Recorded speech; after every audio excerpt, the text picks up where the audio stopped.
नमस्कार, जय हिंद। उम्मीद करता हूँ सब कुछ स्वस्थ होंगे, मस्त होंगे, अच्छे होंगे। भारत 75 नागरिकों को सीरिया से वापस ला रहा है। आप लोग तो जानते हैं सीरिया में इस समय जो कुछ हो रहा है, बहुत ज़्यादा हड़कंप मचा हुआ है और उसकी चर्चा पूरी दुनिया में हो रही है।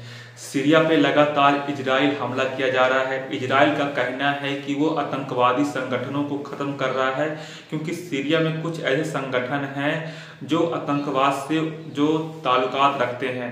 तो ऐसा इजराइल का कहना है। लेकिन इजराइल में 75 नागरिक भारत के फंसे हुए थे, जिसमें से 44 कश्मीरी जायरीन थे। जायरीन क्या होते हैं? जो हज की यात्रा करने निकलते हैं, जो इस्लामिक परंपराओं के अनुसार हम बात करें, जो हज की यात्रा करने जाते हैं, तीर्थ स्थल घूमते हैं, उन्हें जायरीन कहा जाता है। तो 44 कश्मीर के जायरीन थे। 75 लोगों में से भारत 75 नागरिकों को, जो भारत के नागरिक हैं, उसे लेबनान भारत ले आया। लेबनान तक भारत अपने नागरिकों को वापस निकाल चुका है भारत सरकार, और उन 75 नागरिकों को लेबनान से कमर्शियल हवाई जहाज से वापस भारत लाया जाएगा।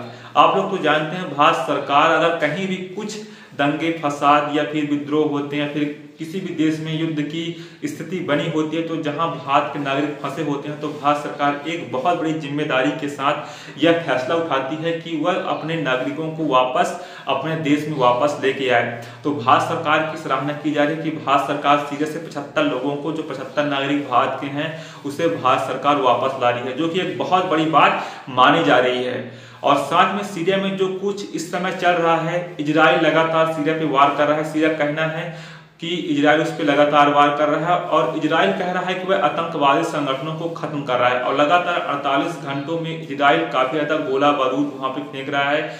इजराइल तो वहां पे हमला कर ही रहा है। साथ में जो वहां का राष्ट्रपति है, सीरिया के राष्ट्रपति जो असद है, वह सीरिया छोड़ के भाग निकला है। और साथ में एक अंडरग्राउंड जेल बना हुआ है। सीरिया में ऐसा कहा जा रहा है एक अंडरग्राउंड जेल भी बना हुआ है। उस जेल में करीबन 1.5 लाख लोग फंसे हुए हैं, जिनमें से 1500 लोग जो अंडरग्राउंड के ऊपर वाले हिस्से में, जो 1500 जो जेल में लोग रह रहे थे, तो जो कैदी थे वो भाग निकले हैं। 1500 लोग भाग निकले हैं, और जो करीबन 1 लाख से ज्यादा कैदी, कहा जा रहा है कि 1 लाख से ज्यादा कैदी अंडरग्राउंड जेल में दबे हुए हैं। जो जेलर थे, जेलर वहां से भाग चुके हैं। जो जेलर थे, जो अधिकारी थे, सैन्य अधिकारी, वो भी भाग निकले हैं। सिर्फ उन्हें ही सुरंग का रास्ता मालूम था। सिर्फ जेलर को सुरंग का रास्ता मालूम था, लेकिन जेलर भी जब विद्रोह हुआ तो जेलर भी वहां से भाग निकले। तो इसमें लाखों जिंदगियां, आप सोच सकते हैं, लाखों जिंदगियां अंडरग्राउंड जेल के नीचे दबी हुई हैं, जिन्हें अभी तक कोई भी पता नहीं लग पा रहा है कि उसका सुरंग तक जाने का रास्ता कहाँ है।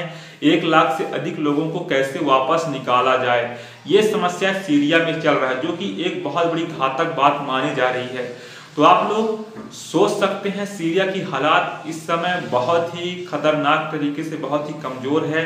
सीरिया में लगातार इजराइल हमला भी कर रहा है, और साथ में कुछ लोग बोल रहे हैं कि सीरिया की भी बहुत बड़ी गलती मानी जाती है, क्योंकि आतंकवादी संगठनें जो है सीरिया में, तो सीरिया में जो अंडरग्राउंड जेल है, उसका सुरंग का रास्ता नहीं मालूम किसी को। आखिर सुरंग का रास्ता कहां तक जाता है?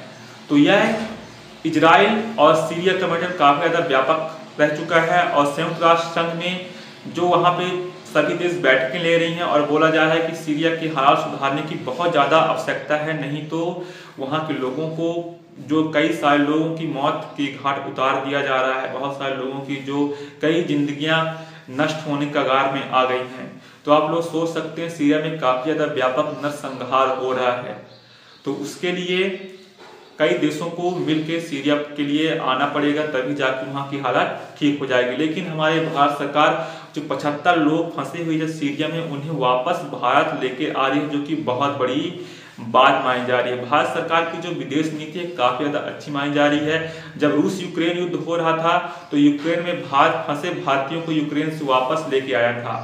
तो उस समय भी भारत सरकार काफी चर्चाएं हुई थी, और इस समय भी जो सीरिया में 76 लोग फंसे हुए हैं, उन्हें भारत सरकार फिर से वापस लेके आ रही है, तो जो कि एक बहुत बड़ी बात है। दोस्तों, उम्मीद करता हूँ वीडियो पसंद आई होगी। आप लोग जानते हैं, हम इस करंट अफेयर्स ग्रुप में चर्चा करते हैं, ना कि एक न्यूज ग्रुप में। तो दोस्तों, उम्मीद करता हूँ वीडियो पसंद आई होगी। ना भी आई होगी तो आप लोग एक फ्रेंड में कर लीजिएगा। धन्यवाद, टेक केयर, जय हिंद, जय भारत। 2025 जो आने वाला है वो सिर्फ आपका होने वाला है। आप किसी भी एग्जाम की तैयारी कर रहे हो, आपको all the best, best of hard work, आप लगे रहिए। 2025 सिर्फ आपका है। Take care.